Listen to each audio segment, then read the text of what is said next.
वालेकुम नाज़रीन, मैं हूँ आलिया ख़ान और आप YouTube channel Alia Khan official देख रहे हैं। नाज़रीन, किसी की खिदमत करना एक बहुत बड़ा अमल होता है और अल्लाह पाक कहते हैं कि अमाल का दारोमदार नीयतों पर होता है। और जब आप कोई काम सिर्फ़ और सिर्फ अल्लाह की रज़ा के लिए शुरू करें तो अल्लाह पाक और उसकी रहमतें आपका हाथ पकड़कर आपको मंज़िल मक़सूद तक ज़रूर ले जाती हैं। जी नाज़रीन, दुनिया में बहुत सारे ऐसे लोग हैं जो सिर्फ़ शोहरत कमाने के लिए काम नहीं करते, खिदमत खल्क़ करने के लिए काम करते हैं। और मैंने पिछले दिनों सोशल मीडिया पे मैं एक वीडियो देख रही थी जिसमें एक डॉक्टर साहब थे जो कि पैरालाइज बच्चे का इलाज कर रहे थे और इतनी मोहब्बत से और इतनी शफ़क़त के साथ उसका वो इलाज कर रहे थे। और उन्होंने नीचे कैप्शन लिखा हुआ था कि अगर खुदा न खास्ता आपके घर में कोई इस तरह का फूल है, मासूम फूल है और जिसे इलाज की ज़रूरत है तो आप मुझसे रब्ता करें, मैं उसका इलाज फ़्री करूँगा। और मुझे उनके इस कैप्शन ने इतना मुतासिर किया कि मैंने उन तक पहुँचने की कोशिश की, उनसे किसी न किसी तरीके से मैंने रब्ता किया और अल्हम्दुलिल्लाह मैंने उनसे रब्ता कर लिया। और वो डॉक्टर साहब यहाँ नहीं होते, लाहौर में नहीं होते, चूँकि मेरा ताल्लुक़ लाहौर से है और वो डॉक्टर साहब होते हैं गुजरात में। और वो गुजरात के रूरल एरियाज़ में काम करते हैं और फलाही काम करते हैं। ख़ुसूसी तौर पे ऐसे बच्चों का, ऐसे मरीज़ों का इलाज करते हैं जो पैरालाइज़ हैं, माज़ूर हैं, जिनको फ़ॉलेज है, जिनको लकवा है। और ख़ास तौर पे जो ख़ुसूसी बच्चे, जिनको हम ख़ुसूसी बच्चे कहते हैं, ज़हनी अमराज़ में मुब्तला बच्चे होते हैं, उनका वो इलाज फ़्री करते हैं। और जब मैंने उनसे बात की तो मुझे ये जानकर बहुत खुशी हुई कि वो एक मकसद के तहत, एक ख़िदमत के तहत इस मिशन को सर अंजाम दे रहे हैं। और इस मिशन में वो कहीं से कोई डोनेट नहीं लेते, कोई डोनेशन नहीं लेते, कोई उनकी हेल्प नहीं करता, कोई ऐसा इदारा नहीं है जो जिससे वो कोई ख़ास फेवर लेते हो। वो अपने तईं अपनी मेहनत करते हैं और लोगों के लिए जो है ना वो अपना मिशन जारी रखे हुए हैं। और यकीनन अल्लाह पाक ऐसे लोगों की ज़रूर मदद करते हैं। तो मैं आपकी उनसे मुलाकात करवाती हूँ। मैंने रब्ता किया, डॉक्टर असजद महमूद साहब हैं, ये फ़िज़ियोथेरेपिस्ट हैं और लोगों का फ्री इलाज करते हैं और मुख्तलिफ़ इलाक़ों में उन्होंने अनगिनत कैंप्स भी लगाए हैं। आज हम उनसे बात करते हैं। इस वीडियो में थोड़ा सा शायद अगर आपको क्वालिटी का फ़र्क लगे तो उसकी वजह सिर्फ़ और सिर्फ ये है कि मैं यहाँ पे लाहौर से बैठ के उनके साथ गुजरात से वीडियो कांटेक्ट कर रही हूँ और उनकी वीडियो आपको गुजरात से मिलेगी।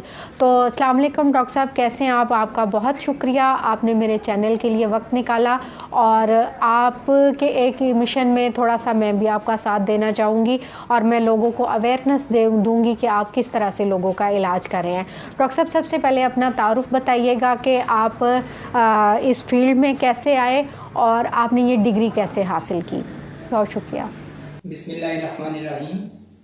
फ़र्स्ट ऑफ़ ऑल आपका बहुत बहुत शुक्रिया कि आपने मुझे अपने प्रोग्राम में दावत दी। आपका सवाल थोड़ा इंटरेस्टिंग है कि मैं इस फील्ड में कैसे आया।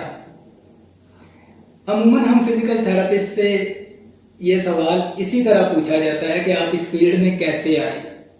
मैं इसको एड्रेस करना चाहूँगा कि पाकिस्तान के बाकी तमाम वालिदैन की तरह मेरे वालिदैन का भी हाथ था बचपन से ही कि उनका बेटा डॉक्टर बने। तो जब मैंने एफएससी पास की तो अनफॉर्चुनेटली मेरा मेरिट ना बन सका कि यहाँ पे पाकिस्तान में ही मैं एमबीबीएस कर पाता। तो उन दिनों हमारे यहाँ बाहर से, अब्राड से डॉक्टर बन के आने वालों को बड़ी चीज़ समझा जाता था और बहुत वैल्यू दी जाती थी। तो मुझे भी मेरे वालिदैन ने अब्राड भेज दिया एमडी के लिए, डॉक्टर ऑफ मेडिसिन के लिए। तो वहाँ पे 4 साल कंप्लीट करने के बाद कुछ प्रॉब्लम्स ऐसी क्रिएट हो गई कि मैं अपनी डिग्री कंप्लीट ना कर पाया और मुझे वापस आना पड़ा पाकिस्तान। जब मैं यहाँ पाकिस्तान वापस आया तो ज़ीरो से स्टार्ट करना था क्योंकि डिग्री तो थी नहीं पास, 4 साल स्टडी तो थी लेकिन दिखाने को कुछ नहीं था। तो स्टडी की बेस पे मैंने कुछ डॉक्टर साहिबान के साथ एज अ ओटीए काम किया, कुछ हॉस्पिटल्स में मैंने एज अ स्टोर मैनेजमेंट के तौर पे काम किया मेडिकल स्टोर में, और एज अ इवन मैंने जो है वार्ड बॉय का काम भी किया हुआ है। तो इसी दौरान जो है मुझे पेरीफ्री में दही इलाके में, ज़िला गुजरात के एक दही इलाके में जॉब मिली। तो अच्छी जॉब थी, सैलरी भी अच्छी थी। तो वो जॉब मैंने स्टार्ट की, तो वहाँ पे मुझे कुछ चीज़ों का अंदाज़ा हुआ कि लोग कितने मजबूर हैं, कि लोगों के पास जो है अपनी बीमारियों का इलाज करवाने के लिए जो अखराजात होते हैं वो नहीं है। ठीक है, तो मैंने उस वक़्त जो है, आज से तकरीबन 8-10 साल पहले, मेडिकल कैंप्स लगाना शुरू किए। मेरे कुछ जो ताल्लुकात बने डॉक्टर साहिबान के साथ, तो उनके साथ मिल के मैंने ये स्टार्ट लिया कि हम ज़िला गुजरात के मुख्तलिफ देहातों में जो है फ्री मेडिकल कैंप्स लगाते थे। तो तब से ये सिलसिला जारी है। मैं अब भी जो है गुजरात के कई इलाकों में जो है कैंप्स अरेंज करता हूँ, जिसमें फिजियोथेरेपी का भी फ्री चेकअप किया जाता है। तो इस तरह जी मैं इस फील्ड में आया।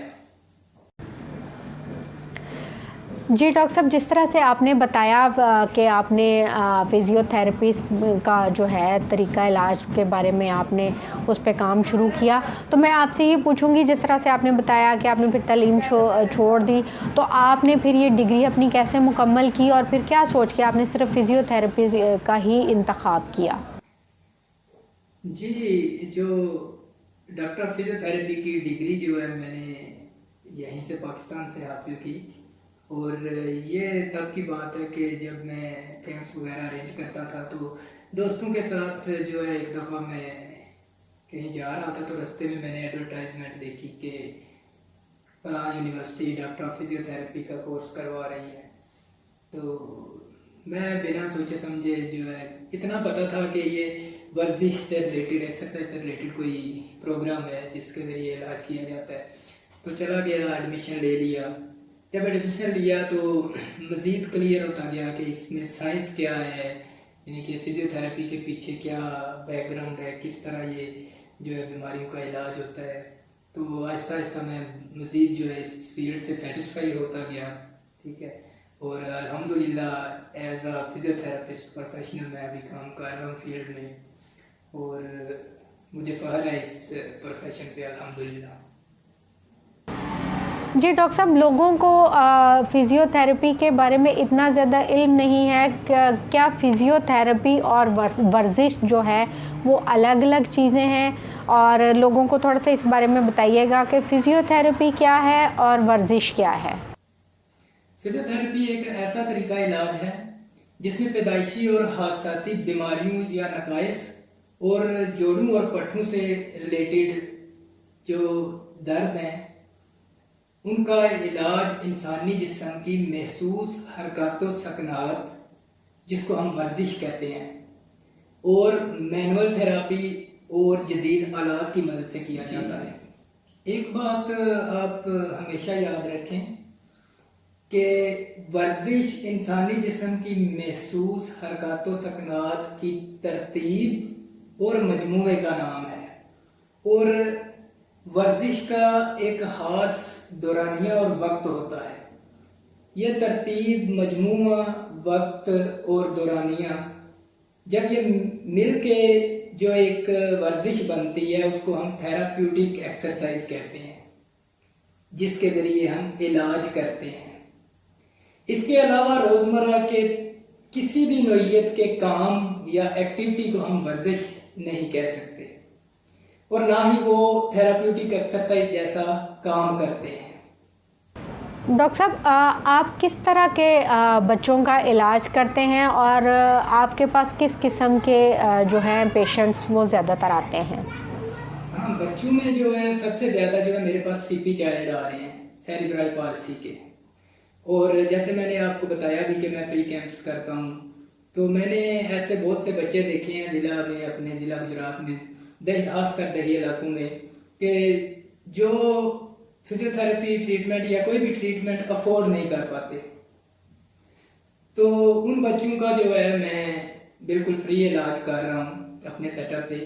और अगर ऐसा कोई बच्चा मुस्तैक जो है फैमिली का आता है मेरे पास, तो मैं उनको एक ही बात कहता हूँ कि आपका काम सिर्फ बच्चे को मेरे पास लेके आना है।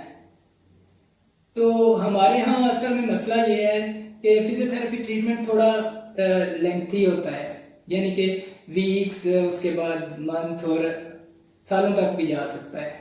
ये अकॉर्डिंग टू कंडीशन होता है कि कंडीशन किस तरह की है बच्चे की या पेशेंट की। तो लोग उकता जाते हैं, फॉलो अप जो है वो ठीक से नहीं करते, ठीक है। तो जो है ज़्यादातर बच्चे जो है जब भी थोड़ी बहुत उनमें रिकवरी आती है, बच्चे थोड़ा इंडिपेंडेंट होते हैं, ठीक है, तो लोग जो है ट्रीटमेंट को जारी रखना, यूँ समझ लें कि 100 वजूहात होती हैं कि वो जारी नहीं रख पाते।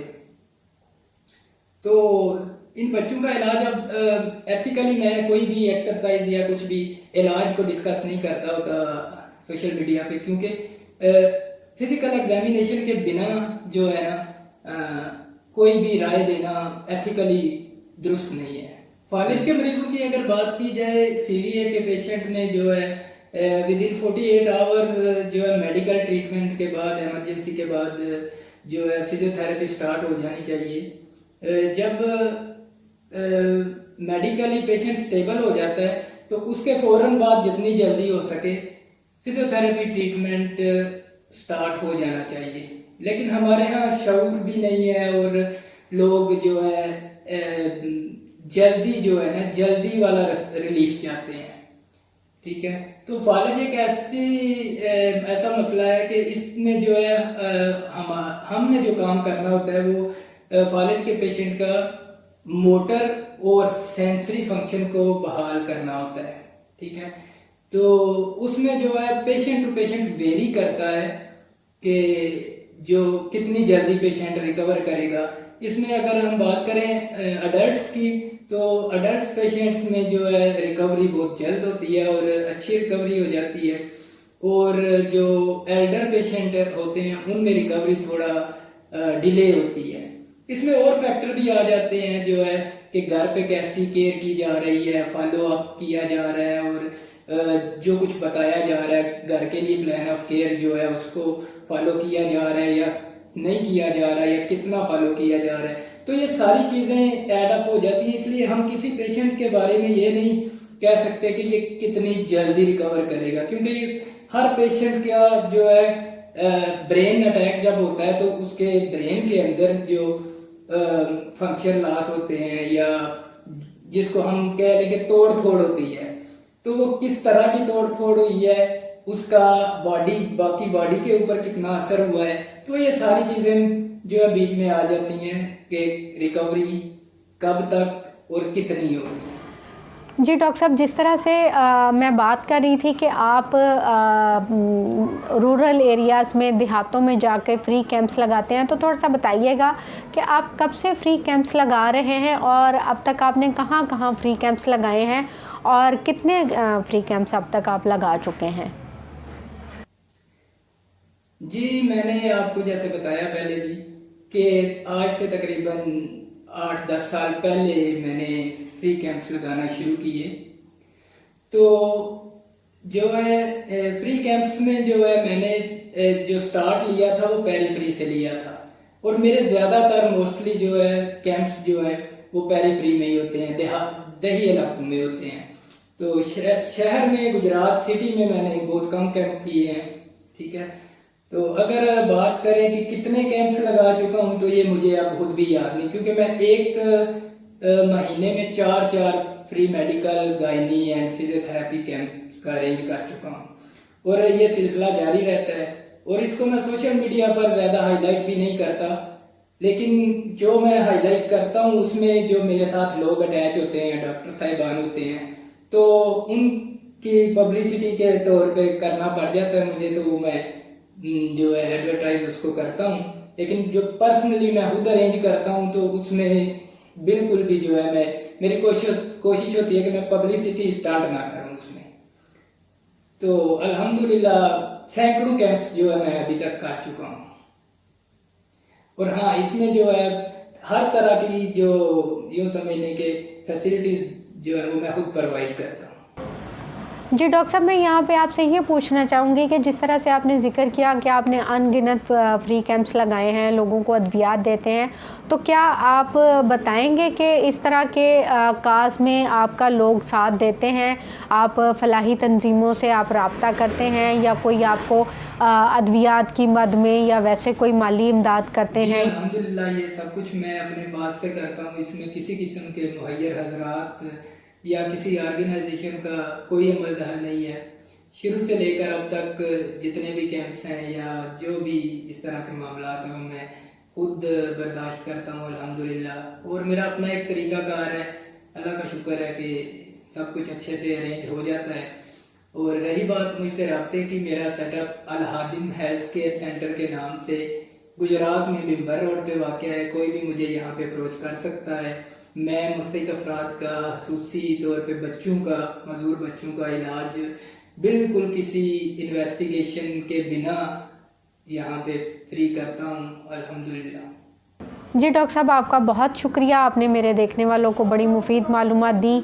जी नाज़रीन, आपने देखा कि अगर इंसान अल्लाह की राह के लिए कोई काम करना चाहे और वो सिर्फ़ और सिर्फ खुदा की खुशनुदी और आवाम की खिदमत और अल्लाह के बंदों की खिदमत करना चाहे तो वो ज़रूर मंजिल मकसूद तक पहुँच सकता है। क्योंकि ये तो हदीस भी है कि अगर आप जन्नत हासिल करना चाहते हैं तो इबादत करें, और अगर आप अल्लाह को पाना चाहते हैं तो खिदमत करें, लोगों की खिदमत करें।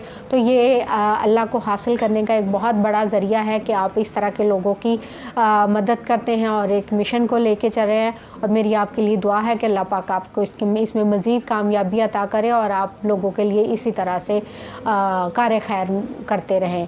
नाज़रीन, अगर आपको मेरी वीडियो पसंद आई हो तो इसे लाइक कीजिएगा। आलिया ख़ान ऑफिशियल को अगर अभी तक आपने सब्सक्राइब नहीं किया तो सब्सक्राइब कीजिएगा, मेरी वीडियो को आगे शेयर कीजिएगा और कमेंट बॉक्स में अपना फ़ीडबैक ज़रूर दीजिएगा।